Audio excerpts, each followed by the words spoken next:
Virtually everything is broken in our healthcare system. The one thing that's still good are the people. We still have very good healthcare workers, which is why we have the massive brain drain.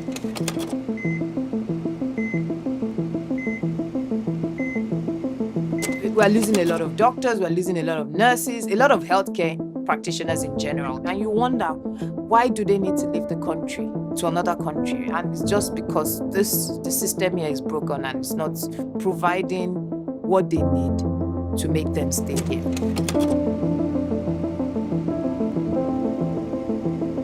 Healthcare is expensive. I think it's expensive everywhere. But I think what makes it trickier here is everything we use to provide care besides the people is imported. So the cost of providing healthcare is extremely high and it's tied to the exchange rate. And then the usual issues that you would deal with running a business in Nigeria, power, clean water. So all those things are working against us.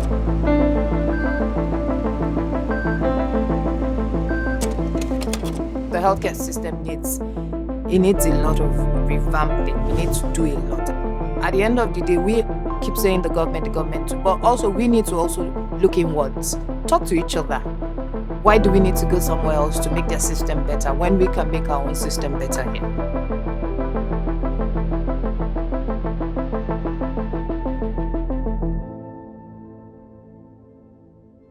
Patricia was born with something called the Charge syndrome. She was my third child. She was born in 1994, the 25th of May, 1994.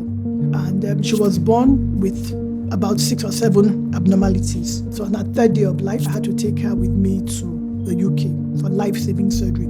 She had to battle with a hearing defect. She had to battle with difficulty with eating.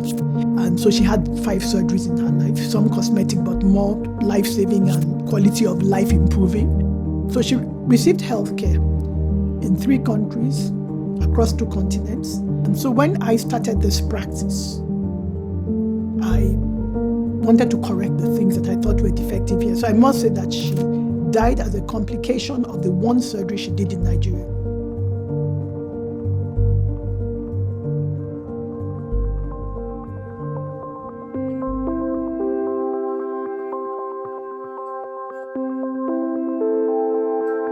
"140 people make up the team of Paleon, and Paleon is a hospital where we provide healthcare, everything in one place, and where we do it with passion."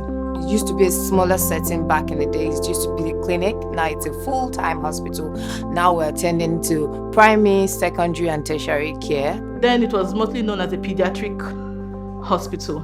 But as time went on, we had different specialists come in, and then our care given to patients just increased. So I realized that the only way I could scale my business was to fund it. It's very difficult to access finance in Nigeria, extremely difficult. So for the first 2 years, I will go to work in other hospitals to earn money, to pay salaries in my practice. So it was very tough. But by God's grace, I stayed the course. And then suddenly the pandemic in 2020, and that was what changed the story of the hospital. We're going to begin here with the outbreak of a mystery virus in China that now has the World Health Organization on edge. At least 4 people have died and hundreds more are sick, though there are concerns 5 times as many people could be infected. Tonight, Chinese health officials say the illness, which is a new strain of coronavirus, can be passed from person to person, stoking fears that it could be moving faster than it can be contained. A lot of healthcare workers were cowering away from the pandemic and, decided firmly that they will not treat COVID. But I called my team, so we stood right out there, and I said to them, we don't have a choice. We will treat every patient who comes here. And I reminded them we all swore professional oaths. And I said there's no part of a professional oath that says you will treat one illness and not another. So we will treat everybody who comes through this door. First 2 weeks, we didn't go home.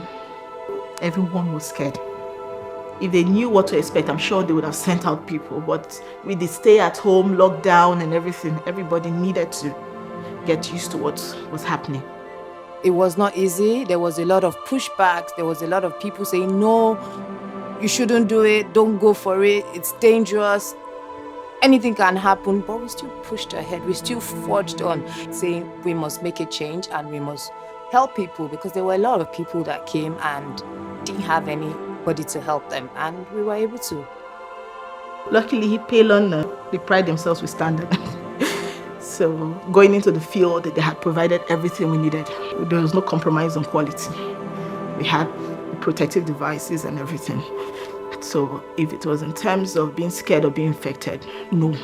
I said, the only thing I'll promise you is that I will do everything in my power to protect you. And I will lead you from the front. I admire Dr. Ngozi Onyia for the strength, because she came up and she said, we can do this, and we did.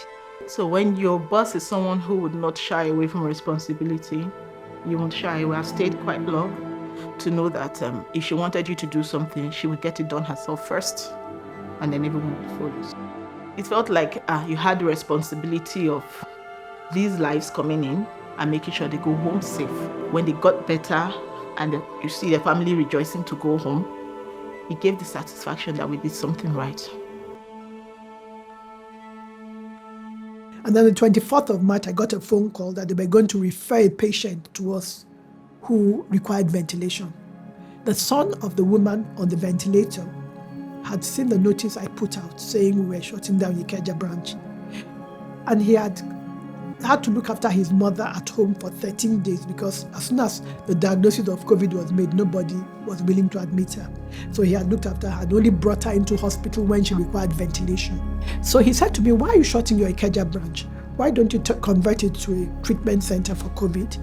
And he said, I will help you, because he realized we were struggling financially here. But I didn't want there to be an exchange of money, because I think the major thing I pride myself on is my reputation and my integrity. I didn't want anybody to say we gave her money, So I said, we will give you a list of equipment we require.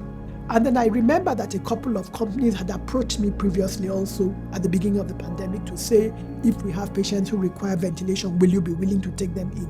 And one of them had actually offered to buy me more equipment, but we didn't have the space in this building. So between the Ganglani family and IHS Towers, they equipped the Ikeja Hospital, and we started the COVID treatment center, for which we became very well known.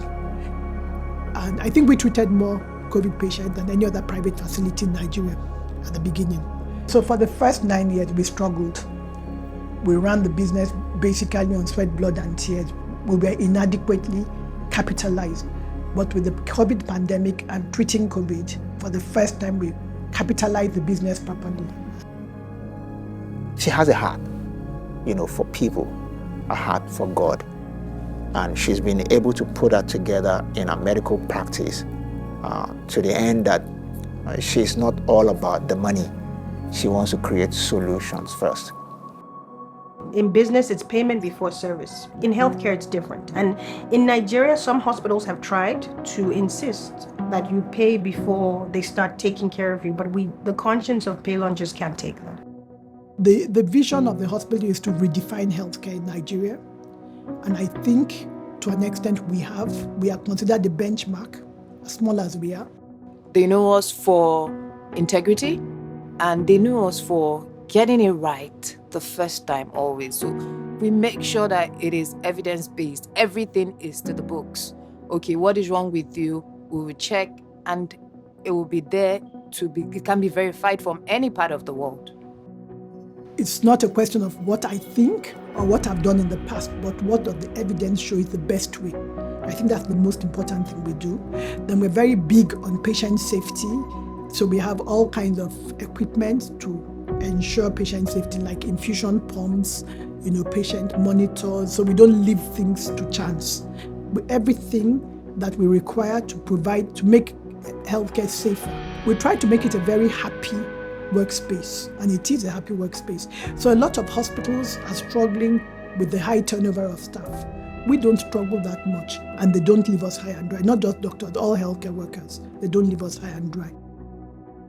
We also have more processes than other hospitals do. So we are run much more professionally. and other hospitals. We have a governing board from the beginning. We pay better than average. We provide a lot of support for them, loans to pay their house rent and things like that. So we provide a lot of support. And then when the hospital prospers, and I think I must say this, we pay out bonuses. One of the things we're known for is being all female. There's a lot of strong, capable, competent women in the organization, and we support each other. And life is difficult, enough on its own. Just being in Nigeria and being a working mom, it can be a complete nightmare. And so one of the things that we do here deliberately is we support each other. So we get work done and still are able to live our lives as moms, as wives, and whatever else it is that we're doing. We look out for each other. We make sure that everybody does good and is doing right or is doing well. We have like a family-oriented kind of setting here, making sure that we are doing our best and giving the best to our clients. Excellence, we say, honors God and just impacts people. Yeah, it strikes a chord with people, and it makes them open up their heart towards you, and gives us a fantastic opportunity to be able to reach them. And I think that's what she's been able to do well. Excellence is scarce in Nigeria, and I serve an excellent God, and I have an excellent leader in the Lord Jesus Christ. And so I'm just trying to be like my father. My work is beyond a job. It's my mission in life. And so I believe this is my calling, it's a vocation. And so this is my life.